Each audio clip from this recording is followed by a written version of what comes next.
Tucker Carlson has never once said anything correct that was not a mainstream position on the left. Every single time he has ever been correct, it is because he has cynically hawked a left-wing position. And every single time he has been incorrect, it has been because he has adopted the position of his constituency, his base, his viewers, his supporters, and the politicians that he worships. Hi there, everyone. It's 4 o'clock in New York with the fate of tens of millions of humans right now on the knife's edge because if nothing changes in the next 4 hours and Donald Trump follows through on the things he said out loud, his public threat, we may all soon be witness to a military... As long as the Senate exists, land does vote. This is another thing that American liberals are going to have to reckon with, but the Senate was just a bad idea and it shouldn't exist. We need a unicameral legislature. It's just, that's it. It's there's no version of America where you can have a functioning Congress in a polarized country where if you proportion out the votes flatly, so it's 50% Republican, 50% Democrat all across the country, Republicans easily win the Senate every time. You can't do that. There are just too many shithole Republican states with a population of like 2 million or less. You can't do that. You just shouldn't have the Senate.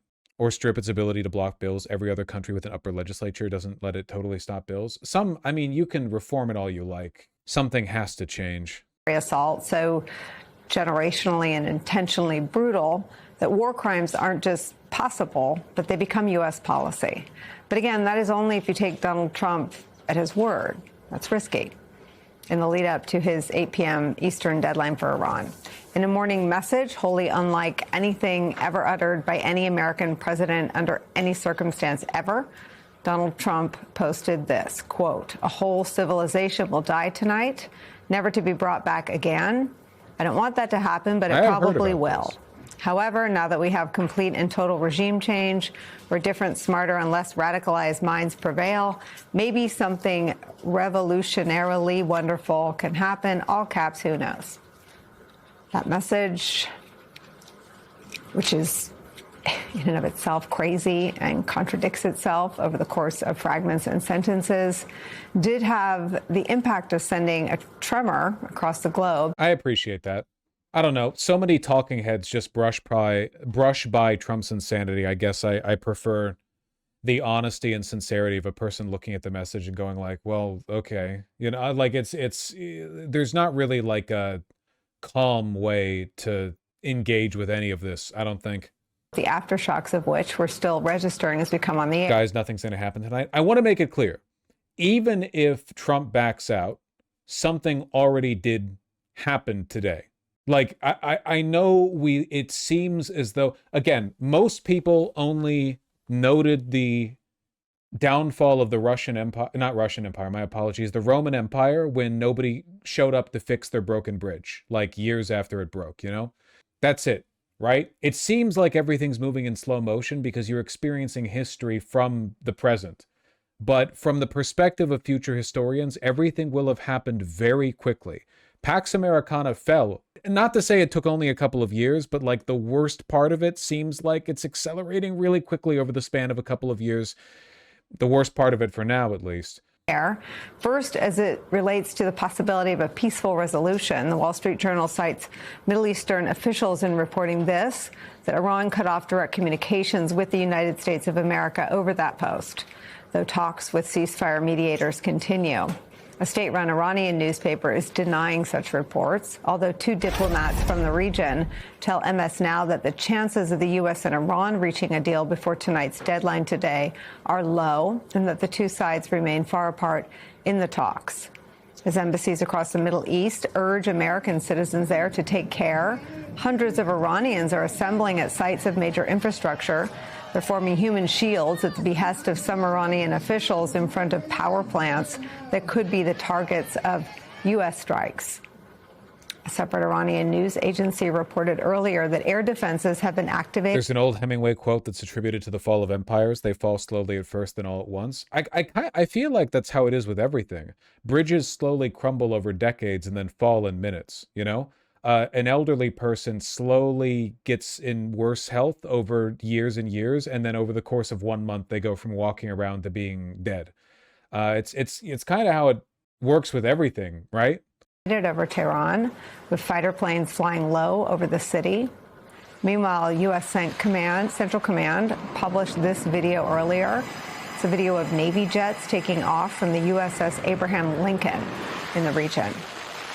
Again, Donald Trump has created a worldwide tinderbox, and the most optimistic interpretation of all of it is the taco thing, that Trump is simply indulging in a style of negotiation. I really do appreciate the fact that this lady here does seem like genuinely in disbelief. I don't know, it's her affect, I guess, after so much smarmy, Tapper-esque, one eyebrow cocked, DreamWorks face, oh, it's happening again. It is nice to see a person who seems to recognize what's happening. For which he's advocated before.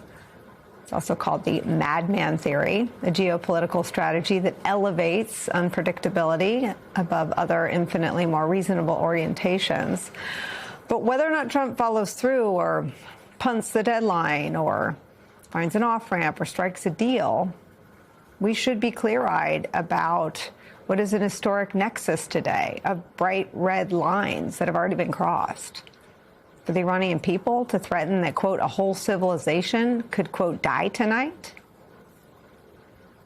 For Donald Trump, who put that in writing and posted it? For the people around him who let him? The president constantly campaigning for peace prizes? Crucially, for some of Donald Trump's characteristically unwavering supporters, people who hung in there with him after January 6th, after COVID. This afternoon, some of those very same people, some of the loudest ones, are spending the final hours before Donald Trump's promised assault pleading with Donald Trump. The only way they know how, over the airwaves. Here's Trump loyalist Senator Ron Johnson. I am hoping and praying that President Trump this really is bluster. I do not want to see us start blowing up civilian infrastructure. I do not want to see that. We are not at war with the Iranian people. You know, we are trying to liberate them. So they're the Ron Johnsons. Trying to survive re-election after Trump's out, yeah. But they're also the Tucker Carlsons, conservatives, going so far as to publicly urge top officials at the Pentagon to consider refusing Donald Trump's orders should he advocate for the... All of them are just trying to hold their footing in 2026 or 28 or even beyond. We all know how this is going to end, and it's not going to be with Trump being hailed as a popular president. We all know how this is going. Use of weapons of mass destruction? Watch. Unless somebody puts the brakes on right away, we're going to wind up in a place that we can't even imagine.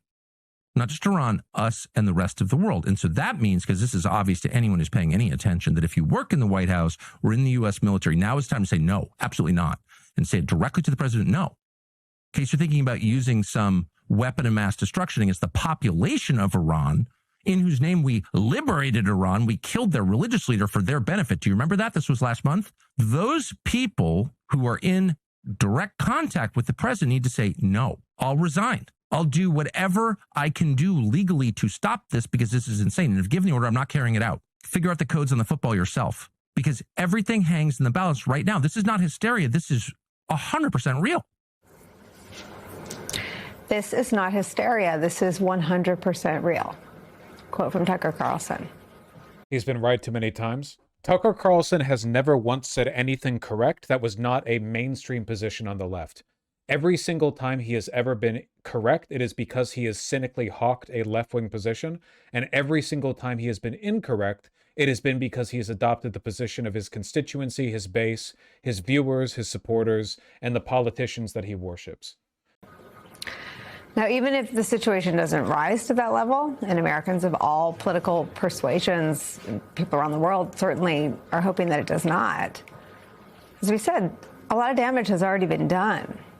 In the words of historian Timothy Snyder today, quote, whatever happens tonight, the president, by saying such things, has already changed the world for worse, has already made acts of mass violence more likely.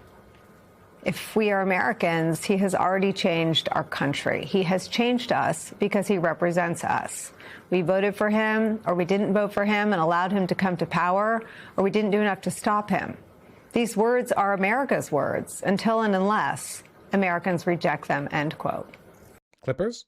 Honestly, Trump could drop a nuke and I'd still vote Republican over those people because they want to. Avenue voter.